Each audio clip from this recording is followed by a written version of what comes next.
in partnership with Welver Sport TV.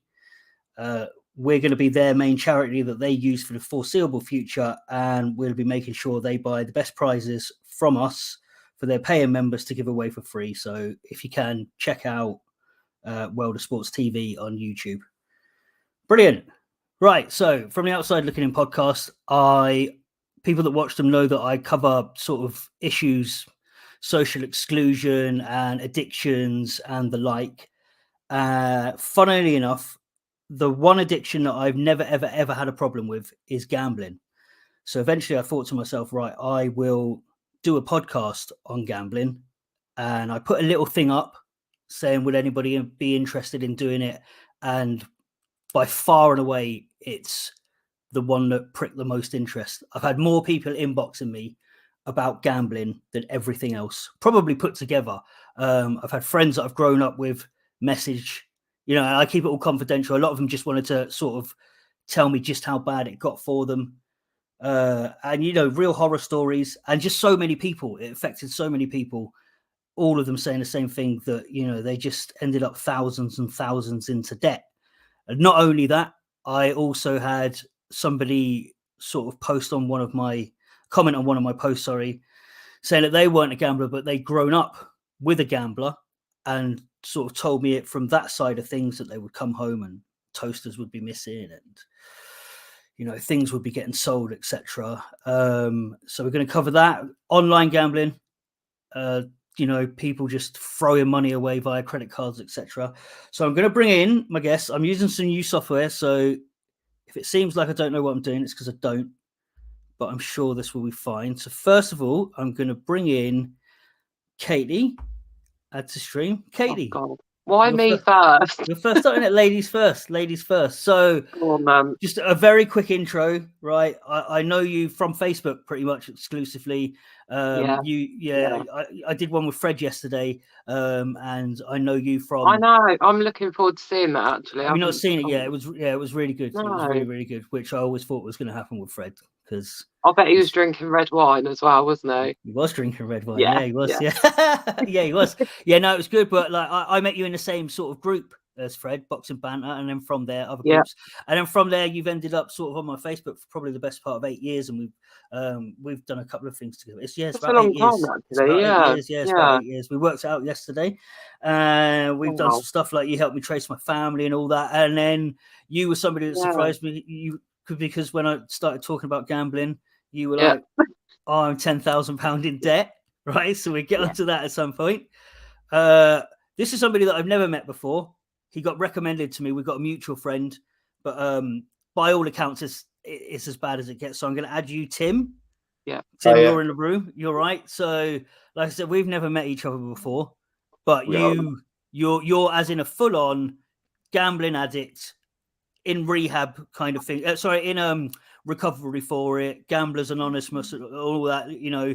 And you were saying that you pretty much lost everything, and it was really, really bad.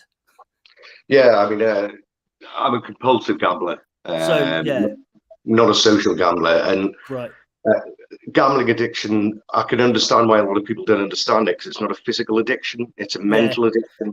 That's my problem. Before we go into that, I'm going to bring in the last person, because there was an extra person, but he's disappeared.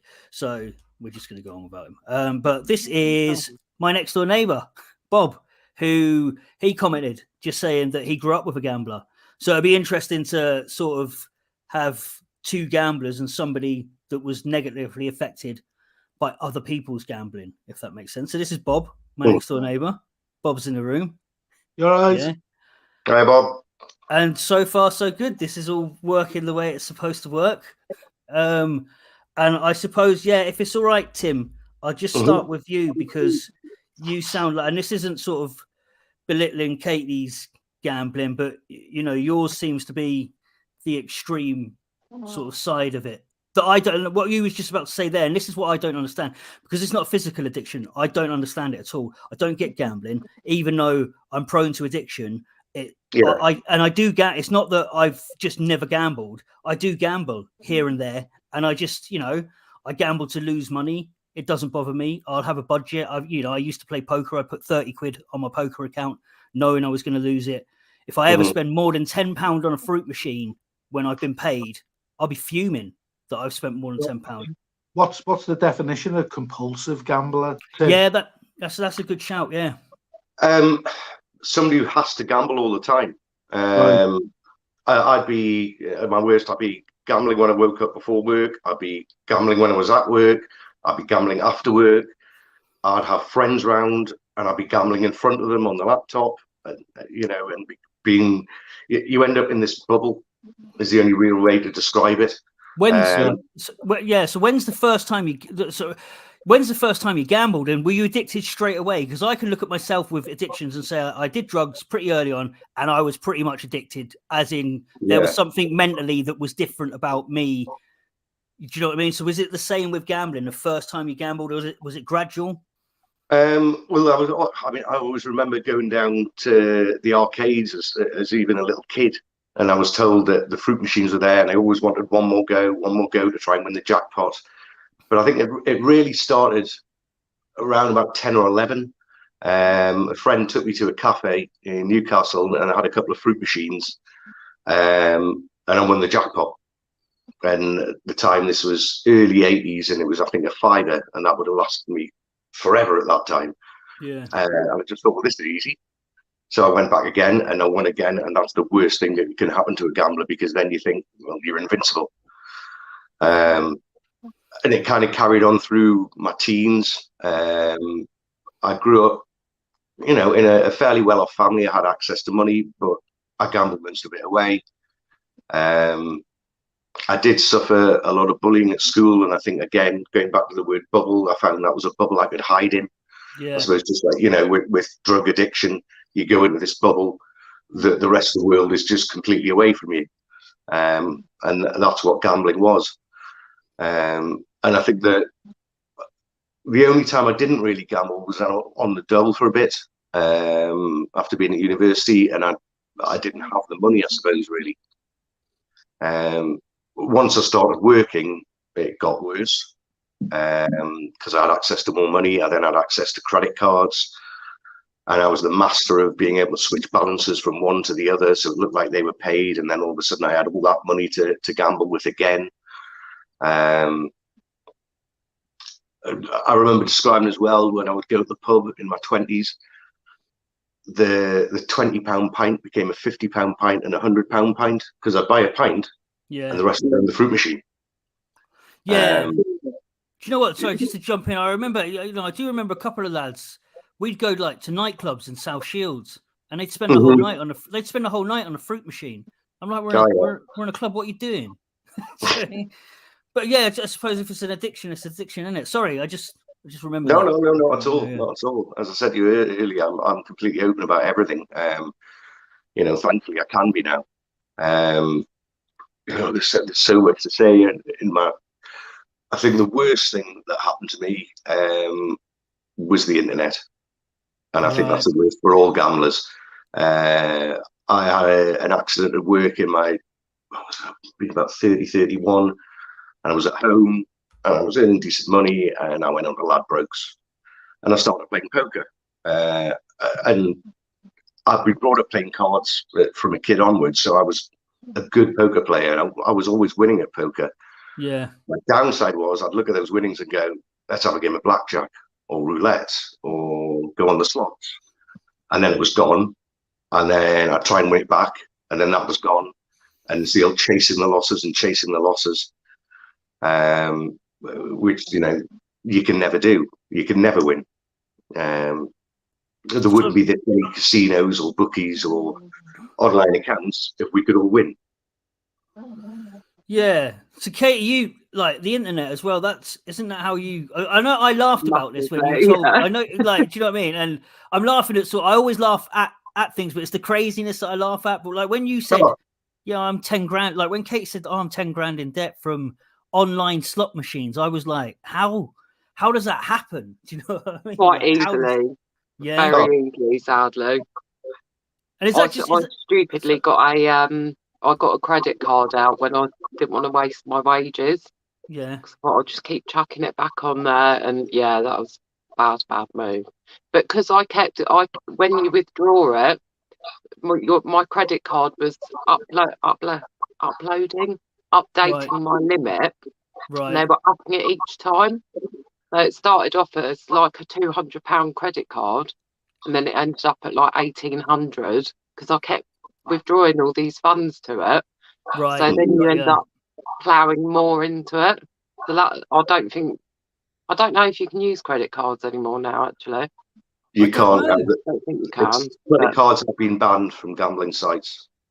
Oh, yeah, that's good to hear. So is it just debit? They weren't when I was doing it, but yeah, just debit or I suppose maybe PayPal or something like that. You might be able to use, but yeah. You're only allowed to gamble with cash. Right, Rob. Like what? Sorry, Bob, because you prefer being called Bob. Sorry, you're my next door neighbour. What? So with you though, yours is sort of you're the negatively. I've got the stats here. I'm just going to quickly go over these. Some stats say 0.5% of the population have got a problem. Right. It said 3.8%. I think this is the government stats, gov.uk. 3.8% of the population are at risk, and 7% affected by other people's gambling. But then a different website came out and it reckons it's more like 13% of the population have got a problem with gambling, which all I know is that when I put gambling up, this is the one that the most people have got in contact with me about. People that I've grown up with, and it's really invisible. But yours is sort of where we're talking about the internet. Yours is like sort of old school, isn't it? As in, was it your dad? Yeah. I mean, my dad was, as well as an alcoholic, he was a gambler. He was a prolific gambler. You know, it was the horses. That was it. So he'd go out about 9 o'clock in the morning, and he'd roll in about 11 o'clock at night, absolutely pissed. And that's all he'd been doing all day, drinking and going in the betting shop, which was right next to the pub. So it was perfectly placed. For him to stroll in, put his bet on, go back in the pub, watch the race in the pub, or watch the race in the betting shop, and go back in the pub and finish his pint off. Or I suppose the two fuel each other. Stephen's gone. Stephen was on, but he was saying that we were breaking up, and that's not why he's joined us. I know Stephen, and Stephen had real bad alcoholism. And he won't mind me talking about it because he's really open about it. So I, don't think that I'm sort of talking about him behind his back. But I was asking him there before we came on what was worse, because he said gambling was what actually took him to his knees, and he could not stop gambling. And he sort of alluded to the fact that gambling was a worse addiction, but he couldn't kick gambling until he stopped drinking, and then he managed to stop gambling. But he says that gambling took everything from him, like everything, absolutely everything. And it's just Sorry, Tim. Yeah, go. I was just going to say, I mean, guys, I don't know the guys. I've been going to Gamblers Anonymous for a long time, and there's a lot of people there that have had dual addictions. A lot of people, alcoholics and gambling. And you're exactly right. And even some of them kick the alcoholism and still can't quite kick the gambling. They have the odd relapse. So that's not uncommon. How did you stop it? Oh, sorry. In fact, Bob, did your dad ever stop it? Oh no, my dad's in his 70s now. Yeah, and he's still the same as what he was, in his 30s. Whether it's genetic, I don't know whether it's a mental thing. Yeah, but he's always been like that, and it got so bad that he's, how do I put it? He's just. So it was sort of like heartless. You know what I mean? He didn't really think about how it was impacting on his family and his friends. Yeah. Because he used to go out, and he used to tap anyone up for money. Whether it was the news agent at the bottom of the road, a tenner here, tenner there. And he used to make excuses up like, we're having a really bad time at the moment. The family's really struggling. Can you give me, can you lend me £20? And he'd do that, and that was like the news agents at the bottom of the road, and then it progressed to like teachers in my school. So the my junior school, I mean, he used to go in and tap the teachers. So surely that's embarrassing for the family. Yeah. I mean, at the age that I was, I mean, that started off from when I was about 7 or 8. Yeah. And then, it progressed to when I was in senior school. And it wasn't until I was about, 14, 15, when, I mean, I knew something was wrong, because we, as you said, I mean, we used to have stuff going missing all the time out of the house. We had video recorders, stereo systems. They were there one day, and then the next day they were gone. Yeah. And, it was only the fact that my mum was like, she was the anchor, she was the rock. And Tim, I can see Tim nodding his head when you're saying that stuff's gone missing. So Tim, did you like sell stuff, and was that something that you sort of did? Were you in a relationship, or have you been in a relationship where it's affected the other person or anything, or was it always just sort of harmful to you? No, absolutely. When you're a gambler, you're selfish, completely selfish. And yeah, I mean, going before the credit cards, when I was a teenager, I'd stole from my parents. I pawned their jewelry, which my dad then found out and went and bailed me out. And that's the worst thing you can do for any gambler, is bail them out, because you suddenly think, oh, I've got no debt now. Yeah. Let's start again. Katie, what about you? You sold stuff. Yeah. You what? No, I actually didn't get to that point. No. I think I registered with that, is it GamStop? The website that blocks you from gambling anywhere. Yeah. Yeah. Because I only ever did it at home as well. I don't think I've been into a bookies, actually. So yours is just online. So that's interesting, isn't Yeah, it? If it wasn't available online, you probably wouldn't have ever. No, wouldn't have. You wouldn't have gone into a bookies. It's just so accessible online stuff. What was that? Sorry, Bob. It's just so accessible. Everything is so easy. Yeah, that's the beauty and the curse of the internet all rolled up into one. Isn't it? Do you know what I mean? National Lottery have gambling. You can do slot machines. Yeah. Yeah. I mean, like I say, it's everywhere, isn't it? Just about. Like every other radio that you see on TV is about gambling, or on the radio is about gambling, and I feel for people that are gambling. Again, when I looked, difficult to break. The stats were like £10 billion a year gets gambled in the UK. I'm like, what? Because I don't gamble. That doesn't shock me at all. Well, it did shock me, because I don't gamble. Yeah. I mean, the only time I'll gamble is and again, it's something that I just do to enjoy. I'll occasionally gamble on a boxing match. I'll put a £1 coupon on. Like I used to do that weekly. That was my gambling. I put a £1 coupon on and then sit and watch the scores come in. Do you know what I mean? But that would fill up a few hours. But I would never think to myself, put a tenner on, because do you know what I mean? Yeah. It just And when I win, because I do like a fruit machine. When I go out to the pub, my missus tell you I like to put money in a fruit machine. But if I put a tenner in, that's me done. And if I put like a fiver in and I win 12 quid, I'm like, oh, I've won 12 quid. You know what I mean? Fucking winner. I'm buzzing. How often do you go into a pub, though?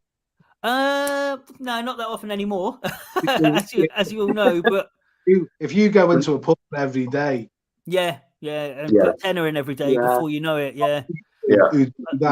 go finish work, go into the pub for a drink with some of the lads. Do you gamble, Bob? I don't now. No. The only thing I gamble on, I do the Grand National every year. Yeah. But again, sort of like, it's not. Has it ever been an issue for you, or do you think because of what you saw that stopped it, or have you got the gene kind of thing? I mean, I've been close. I've been close a few times, like with fruit machines again. Yeah. Working in a pub. You see people going in, throwing all the money in the fruit machine, and then you're like, oh, that must be ready to drop.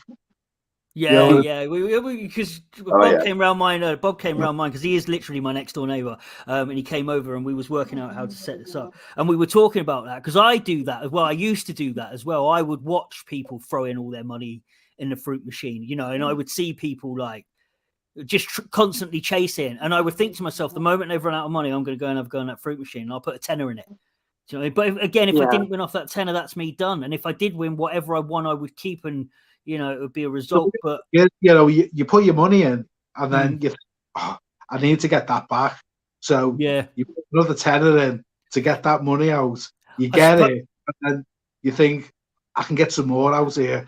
I suppose that's where I sort of, I'm lucky and I'm different in that literally I gamble to lose. I've got a budget that I'm prepared to lose when I gamble. So when I go to a fruit machine, I'm looking thinking, well, I can afford to lose that £10 now, so I put that in. Whereas it sounds like, Tim, you gamble to try and win. Do you know what I mean? You've got £10. So when you've got £10, are you thinking, I'm gonna double this up, me? Like 100% that's gonna happen.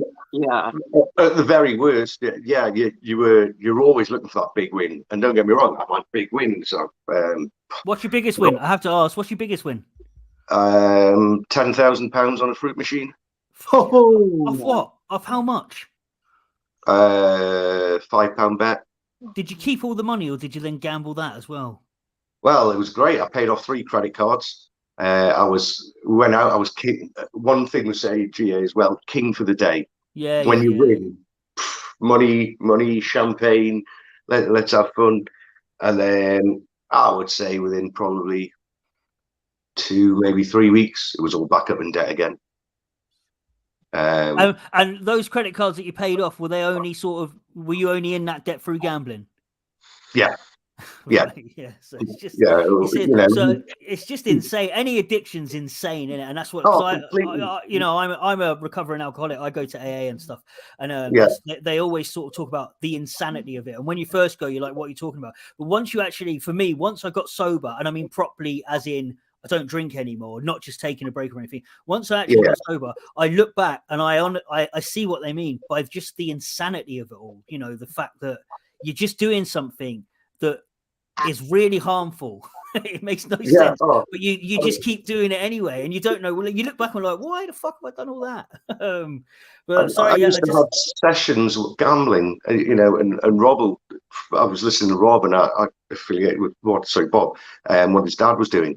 I used to have sessions. I'd start gambling at 7 o'clock at night. I'd finish work at 6, in gambling 7 o'clock at night.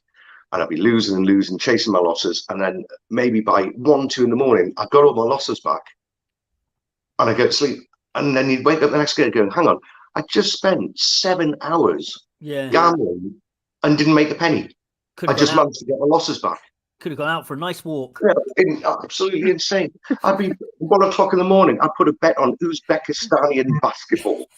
You know, sorry, but what the fuck do I know about that? Yeah, but no, I've seen that as well. I've seen like my mates betting on just the most bizarre things. You're like, what are you betting on? Yeah, so much to gamble on, isn't there? Yeah, especially with the internet, because I will say that I've done that. I've sort of done an accumulator, and it was where you sort of betting live as the events are happening. But I'm talking pennies, because again, I'll look and think I'm only spending £5, but I'll find myself betting pence each way. yeah, literally like that. And you know, all of a sudden I realized that I'm betting on like what you said, some random basketball game that's like mid-game in the Far East, and I'll be betting on that. But I can imagine if you are actually Kabaddi. yeah, that's my heritage there, Bob. Right? So but do you know what I mean? I can imagine that if you can do that, like, and you've got a problem, it's easy to just spend untold amount. How much do you reckon you spent, Tim? God, could easily be anything up to £250,000. It's awful, that. I kind of say I could probably be mortgage free and have a Ferrari outside my house if I hadn't gambled. Yeah, Katie, what about you? Is yours just at the sort of It's difficult to actually know, because I've done it. I did it for years up until last year. I think I was doing it for about 6 years. Well, I was going to say, when did you start? Because I need to know all that, because like obviously, I've always been quite into gaming and stuff. Yeah, and I was going out with someone at the time who was into the online slots, and that I was That was it for me. I was sort of saw him playing them, and I thought, yeah, I'll give it a go, and that was it. But I think once I won quite a big amount, I mean, I think the first time I won something decent was about £700. And for me, that at the time, that was a lot of money as well. It was like a fiver or something. And you literally spend the whole time chasing it again. You think, right, well, it's happened now, so I'll do it again. I'll just keep going and going. And I think I used to, I don't think I was ever really aware of how much I was actually putting into it, because I just think, oh, I'll chuck a fiver on it, or I've lost that fiver, so I'll chuck another tenner on it. But then you get to a stage where you only start winning big when you're putting big money in. So I was going from like 10p a spin up to like £5 a spin. That was like at my worst with it. And obviously, as you can tell, going from, you can spin like twice every second or what have you. Yeah.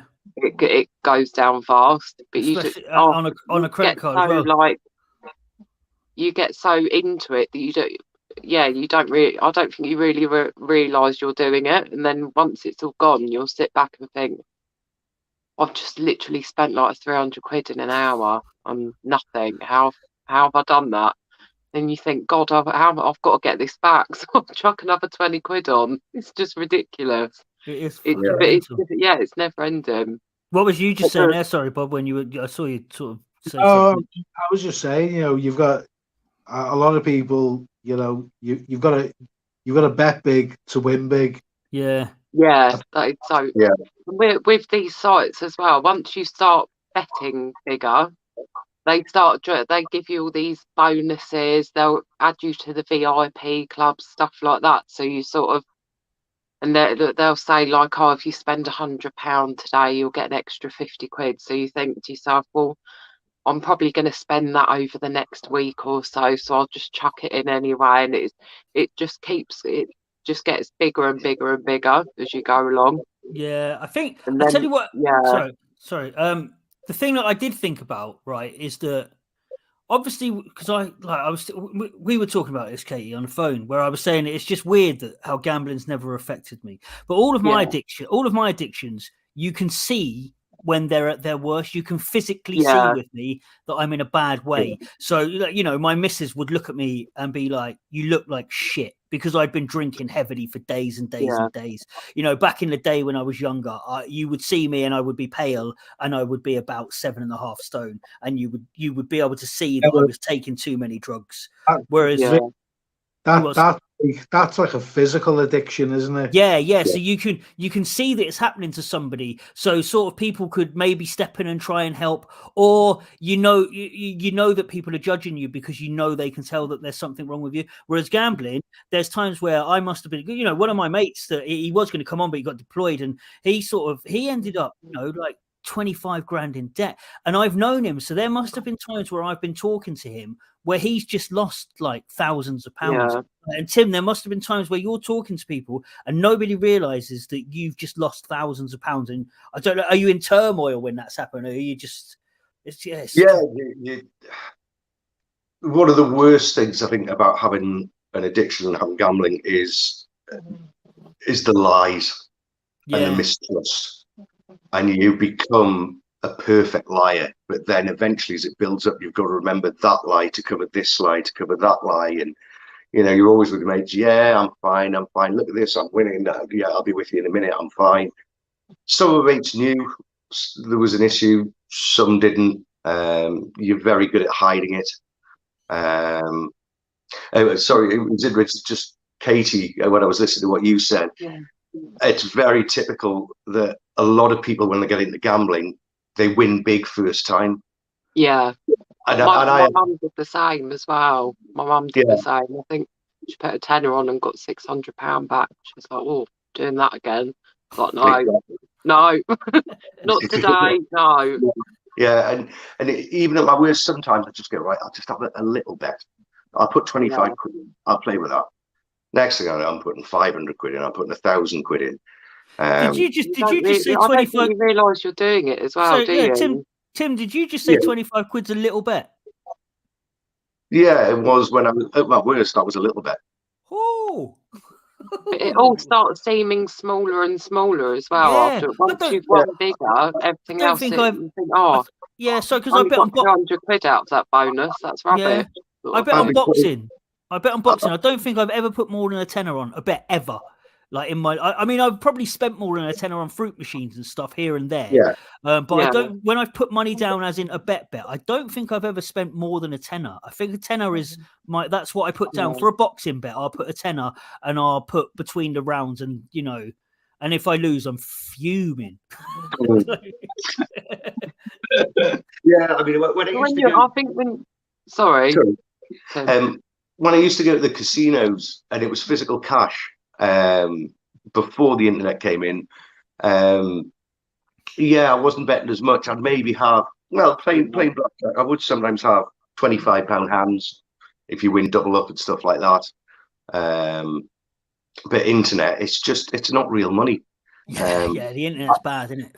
I remember sitting there when you go into the deposit screen, and literally I would go to the deposit screen, turn my head, tap 4 numbers, hit enter, and see if that amount went in.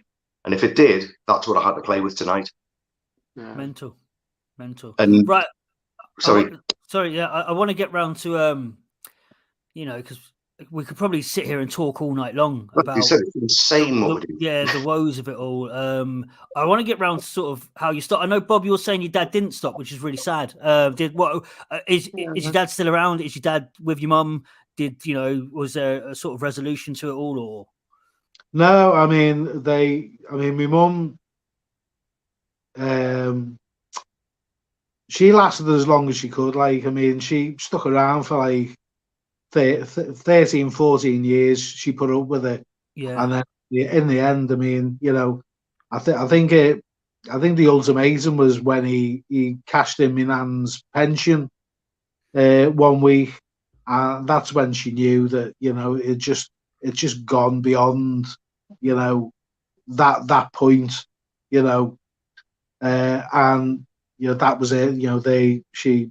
They separated, and I mean, and he just thought it was just a natural progression. I mean, he accepted it, and he just moved on, and he didn't stop. It was as if he moved on to to the next stage. Yeah. To find the next person, and he did. He married again a few years later, right? And it was this poor woman that he married. She had about 3 or 4 jobs, and she absolutely doted on him, and he just bled her dry. And she had a son who was in the army. Right. He went over to Iraq when the Iraq War was on. Yeah. And he got killed over there. Oh no. And she had to go down to Bryce Norton. They'd married. She'd paid for the wedding and the honeymoon, and she paid for everything. And she had to go down to Bryce Norton to pick up his body, repatriate him. Yeah. And he was supposed to go down with her, but he used to go on these benders, and these benders used to last days. I don't know where he used to go, but he knew he had to go down with her, but he just went on this bender, and she had to go down on her own to pick her son up and bring her back. So I mean, that's the sort of selflessness that he was at. He didn't really want to deal with anything like that. Yeah. As long as he was getting his money, and I don't hate him. Yeah. All the things that he done in the past, I don't hate him. I just feel sorry. Yeah, I was about to say that because listening, I know it sounds weird, but because I've got addiction problems and I feel sorry for addicts when I know they're very well. I can't help but feel sorry for them, even when, like you're saying, they're behaving horribly to people around them. There's a part of me that always thinks he must know that he's ended up in a terrible place, and that he must know he's being a bad person because of his addiction. Well, I don't know. I don't know. He never seemed to, people spoke to him, and his family, said, "Look, what are you doing? You've ruined, 2 marriages. You need to get some help." But I mean, he was sort of oblivious to it all. Yeah, it's tragic. It is. It's tragic. Every bit. It's tragic for everyone, isn't it? It's tragic for everyone. Yeah. So, Tim, yourself, and I'll get to you, Katy. Tim, like, you don't gamble anymore. You were saying you're 10 years clean. Yeah, well, I will be in April this year. Yeah. Wow. How do you do that? Is it like with drinking, where there's a rock bottom, and then you just think, you've got to do something because, my rock bottom was 11 months ago today or tomorrow, and that's the last time I had a drink. What was the crack with you? When was the last time that you gambled, and was that when you just thought, I've got to do something? It was 26th of April 2012. Yeah. And it was about 3-4 in the morning. I'd been gambling. I got paid at midnight. I'd lost all my wages. At the time as well, I was drinking heavily. I probably had best part of 3 bottles of 3/4 of a bottle of scotch in me as well.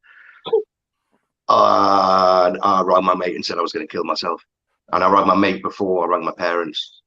And he kind of talked me down. And then I rang my parents in hysterics, and they talked me down. And we were going to talk this through. I mean, before they'd said go to GA, and I'd lied to them saying, I went to it and it was no good for me. And this time I thought, no, I've got to do something. I have to do something. And it's the best thing I've ever done in my life. Yeah. Is GA a 12-step thing? Same as yeah, 12 steps. And you probably say as well, the problem with addiction and with gambling is only going to lead you to 3 places. It's going to put you on the street. It's going to put you behind bars, and it's going to put you on a slab. I think gambling's got to be, financially, it's got to be the most destructive. Easy. I mean, drinking, you can be an alcoholic. I was, and go to work every day and still have enough money left. You can budget for alcoholism. I don't know how you budget for compulsive gambling. Katy, how did you stop? You were saying that you signed up to that. Is that the thing that stops you being able to gamble online? GamStop. I signed up to that. I think it was last year. I signed up to it a couple of years ago. Yeah. And I put myself on a 2-year ban. Right. Stopped me from gambling anywhere online. As soon as that ban was up, I got a notification to tell me. Yeah. And I went off and started gambling again, obviously. Yeah. I thought, I'll just do it I'll give it a couple of days and then I'll put the ban back on. But that was like I think it was a good few months in the end. That sounds it wasn't good. That's like having a little black box in your car to stop you speeding. Yeah. That's what it's like. But I've actually put myself on a permanent one now because it was getting to the point where I was wasting so much money. I thought, do you know when you put yourself on sort of bans? I'll say this because it's my favorite analogy that I've ever heard in any of my addiction stuff. When you put yourself on a ban to take a break from something, because that'll make you be able to go back to it and have some form of control. I always remember at one of my meetings, some guy, I was saying that I've had 6 months sobriety where I'd taken a break to then try and get to grips with everything. I'd take 6 months off, telling myself that once I've had 6 months off, I'll be able to go back and control it. And I always remember this guy said, if you put a into a cage and feed it nothing but vegetables for 6 months, when you let it out the cage, do you think it's going to go hunting for vegetables? And I was like, sound. Yeah, there is no point in giving. There's no point in saying I'm taking a break. You have to actually just say it's done. I don't do it anymore. I can't do it anymore. So, Katy, you don't gamble anymore, or no, that's it. You're done, and I wouldn't be able to if I tried. I could probably go into bookies, but I don't want to do that. That's never really been my thing. So, and Tim, you're still. You're heading to 10 years in April, did you say? Yeah. Just take it one day at a time. Like everything. Everything one day at a time. Today, I can go to bed at the end of today and say, No matter what, today was a good day because I didn't have a bet. Yeah. Bob, what were you about to say there? Well, I was just going to say, I've just been thinking there. Do you think is gambling? Is it down to? I know it's like you need money. You want money, but do you think gambling's down to like boredom, possibly? I think with most addictions, right? With most addictions, you always find out that. Yeah, most addictions, like Tim and know, when you sort of work on addictions and you do some actual sort of self-work on it, 9 times out of 10, there's always something that you're trying to replace. There's always something that's missing. Yeah. Or you hear the same stories and whatever. I go to AA, he goes to GA. You've got narcotics, and then you hear the same stories that there feels like there was something missing, and then they do something and a light gets switched on. So for me, I was quite a lonely kid, basically, because of the way that I'd moved around. I was a lonely kid. I discovered solvents. I discovered that you could sniff lighter fluid and butane gas, and for 20 minutes, half an hour, be taken away from, be in the bubble which Tim was talking. And I think, it wouldn't surprise me if gambling's exactly the same. It just, it gives you something that's slightly missing in your life. If you had something when you were younger, like you had a club to go to, or something that would occupy your time. I think now more than ever that's probably really relevant because of the fact that the internet is most kids' hobbies. Do you know what I mean? They're online. Yeah. Hayden's 9. Florence is 6, but they play games online with their friends, so there's always that access. And luckily because of their age, it's not there. But it's like what you were talking about. As they get older, they're going to be playing something, which I do. I do stuff on my phone, and it's only now that I'm thinking about it because I don't gamble. I ignore it, but a gambling advert pops up. Do you know what I mean? Yeah. So it's probably the same for they're everywhere. Because people do stuff. Yeah, see again, I haven't noticed because I ignore the adverts, but if you've got a gambling problem and then up pops this gambling ad on Facebook, then I should imagine it probably explains why it's such a problem. Why so many people have got in touch with me about it. Looks like Steve to get back on there. Well, Steve, you missed your chance, mate. It's right. It's everywhere, isn't it? It's rife in sport, on TV, on radio, on the internet.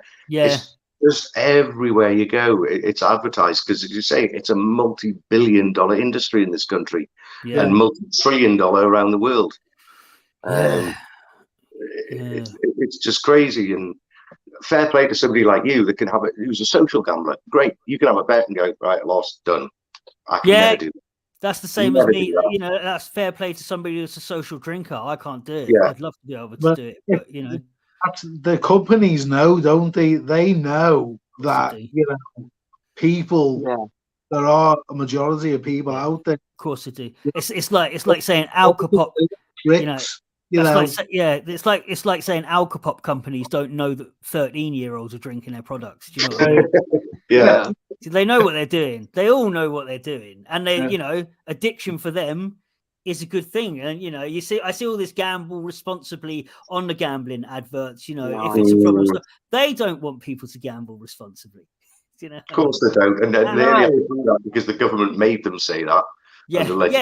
They've literally been forced to do that. So right. And the funds they put into Gamble Aware, the gambling companies, is something like 10 million a year. Yeah, and all their revenues. And as we've said, there's £10 billion spent a year.